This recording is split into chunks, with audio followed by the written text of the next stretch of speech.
حضرت عطا بن یسار رضی اللہ تعالی عنہ جو مشہور تابعی ہیں، وہ فرماتے ہیں ما من لیلۃ بعد لیلۃ القدر افضل من لیلۃ نصف شعبان، فرمایا 15ویں شعبان کی رات سے افضل کوئی رات نہیں ہے لیلۃ القدر کے بعد۔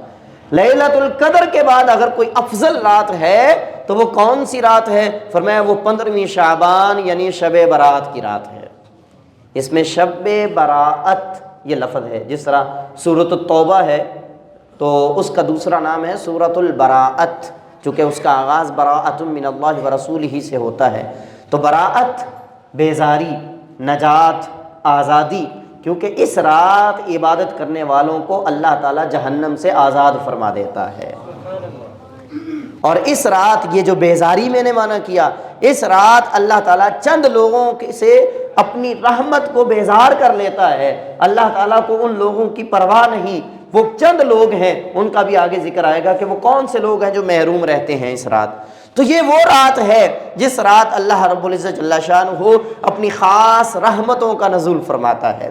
اس رات کی فضیلت کے حوالے سے نبی مکرم صلی اللہ علیہ وسلم نے ارشاد فرمایا، مشکات المصابیح کی حدیث ہے اور ابن ماجہ شریف کی بھی جلد نمبر 1 صفحہ نمبر 191 کی حدیث ہے، حضرت علی کرم اللہ وجہہ الکریم سے مروی ہے، فرمایا اذا کان لیلۃ النصف من شعبان فقوموا لیلہا وصوموا نہارہا، فرمایا جب تمہارے پاس 15ویں شب آئے، شعبان کی نصف رات آئے، فقوموا لیلہا، تو اس کی رات میں قیام کیا کرو۔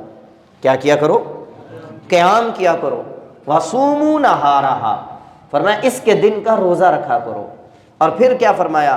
فرمایا فإن اللہ تعالی ينزل في تلك الساعة إلى سماء الدنيا عند غروب الشمس فيقول هل من سائل فأعطيه وهل من مستغفر فاغفر له وهل من مسترزق فارزق له حتى يطلع الفجر، فرمایا اللہ رب العزت جل شانہ خاص طور پر اس رات میں آسمان دنیا پر نزول فرماتا ہے، رحمتوں کو نازل فرماتا ہے، اور اللہ کی طرف سے یہ ندائیں آتی ہیں، حل من سائل، ہے کوئی مجھ سے مانگنے والا کہ جو مجھ سے مانگے اور میں اس کو عطا کر دوں؟